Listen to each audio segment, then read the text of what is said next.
ఇక డీటెయిల్స్ చూస్తే ప్రతిపక్ష పార్టీలు అధికారంలో ఉన్న రాష్ట్రాలను ఇబ్బందికి గురి చేయడమే కేంద్ర ప్రభుత్వ లక్ష్యంగా చేసుకుందని శాసనమండలి చైర్మన్ గుత్తా సుఖేందర్ రెడ్డి వ్యాఖ్యానించారు.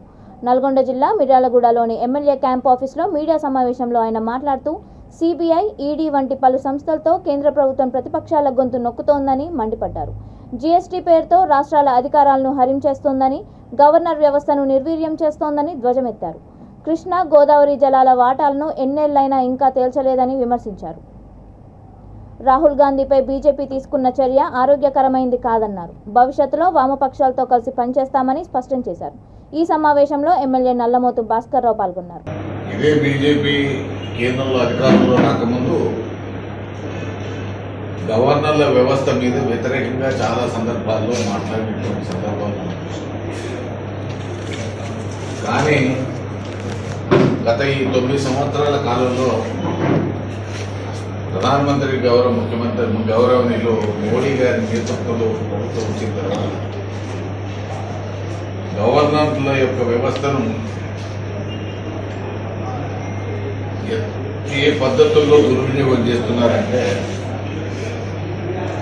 అది ప్రజా సమస్యల పరిష్కారానికి విఘాతం కలిగించేటువంటి పద్ధతుల్లో గవర్నర్లను కోరుకుంటూ ఉన్నారు.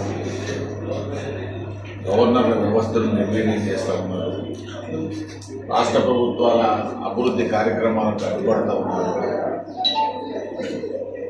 అదేవిధంగా గవర్నర్లను అడ్డం పెట్టుకుని ప్రభుత్వాలను ప్రజాస్వామ్య పద్ధతుల్లో గెలిచే ప్రభుత్వాలను నిలదీసేటువంటి కార్యక్రమం చేస్తూ ఉన్నారు.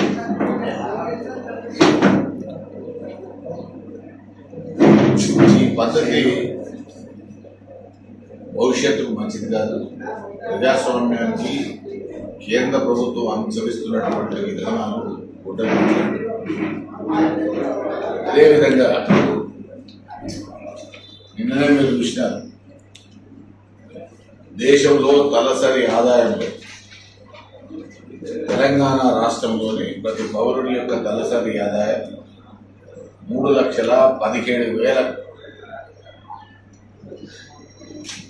తలసరి ఆదాయంగా కేంద్ర ప్రభుత్వం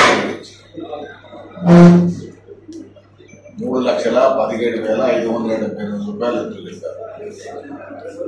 దేశంలోనే మొదటి స్థానంలో మాట్లాడుతున్నాం. అభివృద్ధి పదంలో చాలా ఇండెక్స్లలో మనం మొదటి స్థానంలో ఉన్నాం. కానీ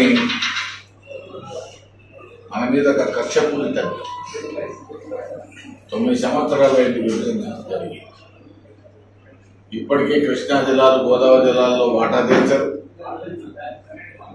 విభజన సందర్భంగా ఏర్పడ్డ చట్టంలోని చాలా అంశాలు,